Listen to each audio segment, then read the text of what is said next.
Hi, everybody. I'm Kim Scates with Central Houston. Welcome to our quarterly downtown update. I have a special guest with me today, Justin Goodman. Justin is Director of Business Development at Structure Town. He serves on the Central Houston Stakeholder Advisory Council. He is an HBJ 40 under 40, and he is a downtown resident. Hey, Justin. Hey, Kim, how are you? I'm good. Thanks for being with us today. Oh my gosh, of course, of course. And I gotta ask, I'm noticing kind of a mural behind you. Are you not in the office today? I'm guessing not. I am downtown for sure, but as you know, a lot of downtown property owners have made some big investments in their properties. Common spaces have gotten really, really nice downtown, and I'm at one of my favorites. I'm in Amagi on Main. There's this gorgeous mural behind me. There's this lovely courtyard in front of me. So I'm quite happy to be here. Awesome. Well, you get to see me in the comforts of my eclectic office. So thank you for allowing me to stop by today. So let's dig into what's going on downtown. A lot has been happening. Tell us what's going on in office. So office is picking back up. Obviously, clients are coming back to the office more. And so, as a downtown resident, I've watched over the last 18 months go from a ghost town to now you're seeing a lot more business people during the weekdays. Then you look at the construction going on. You have Texas Tower that's about to turn over to its tenants. You've got Skanska's new exciting project, 1550 on the green, which is a 370,000 square foot office tower that's just broken ground.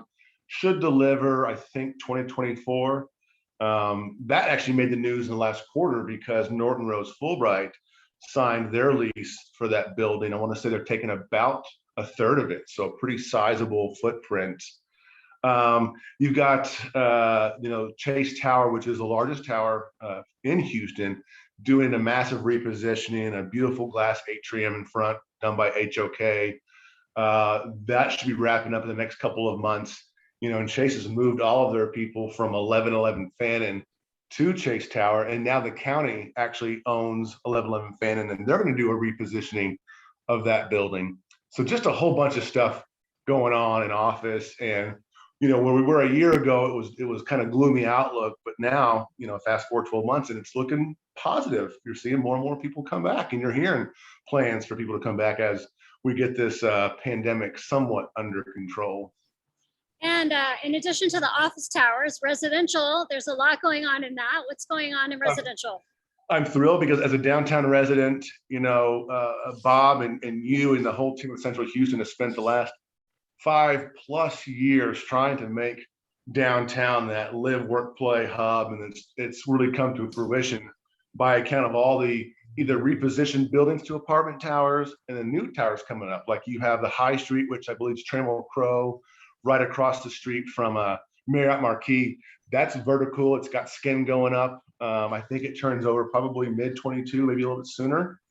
And then you have Heinz's apartment tower across the street from Texas Tower that's going up. I don't recall the name of that one, but it's fully topped out. It's going to have a really cool seafood restaurant in the bottom. And all these residential towers have the kind of mixed use component on the first, 1 or 2 floors that just really activate the sidewalks and really make it a livable community, a walkable community. And that Heinz Tower is Brava, is that correct? Yes. That's what it is. So, and it's really fun, especially now with the weather somewhat cooperating. As a downtown resident, it's nice to walk out of my apartment tower and walk to a meeting or walk to a restaurant or walk to the Discovery Green. It's just, this is the best time to be a downtown resident.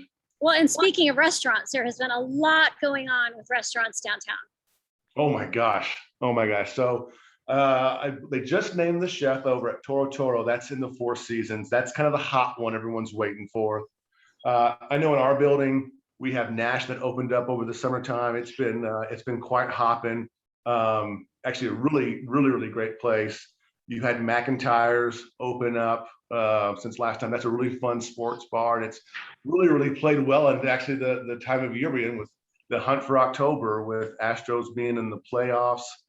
And then following the pandemic, a lot of the restaurants have come back. A lot of the food halls, Finn Hall's coming back. Bravery Chef Hall has always been running strong. So it's good time again to be a restaurateur. Oh, and you also have Chris Shepard at his new place in Market Street Tower, the Georgia James Tavern, which For those of you who are watching this who haven't been, it's a must go to. It's just delicious. The ambiance is awesome. It's a good excuse to get downtown. Great. And then we also have a new steakhouse in the Palm, which is in Green Street. Oh, that's right. Yeah. Shula's Steakhouse is back open in the Hyatt Regency. Rosalie is back open in the Baldwin, which is a beautiful space. Brookfield did a really nice job with the renovations that they did at Allen Center.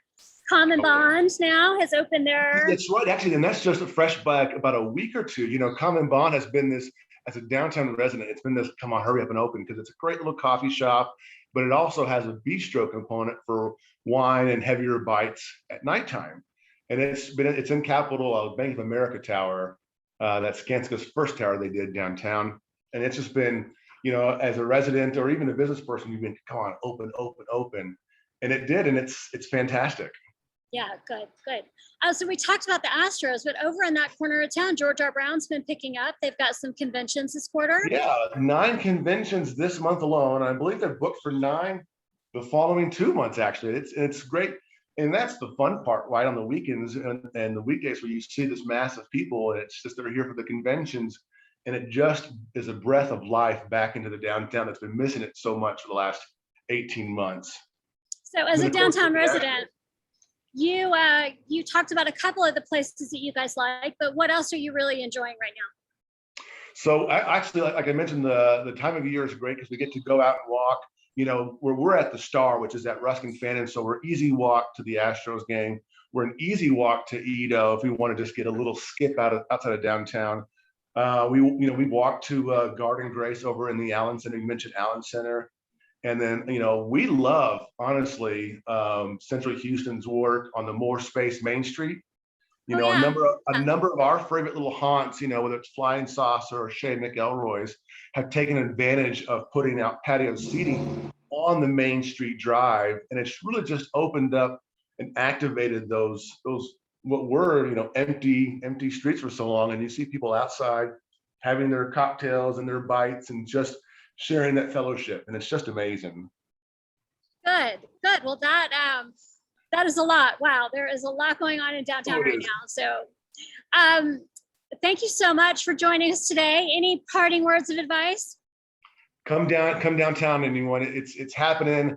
Life is back. I'd say we're not to pre-COVID levels, but there's still life coming back, and it is coming back strong. And it's a big thanks to institutions like Central Houston, who keep a pulse on downtown and share it with our greater community.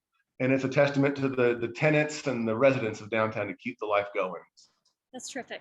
Well, thank you for joining us. Thanks to all of you who are watching us today. We will see you downtown soon, and go Stros. Go Stros.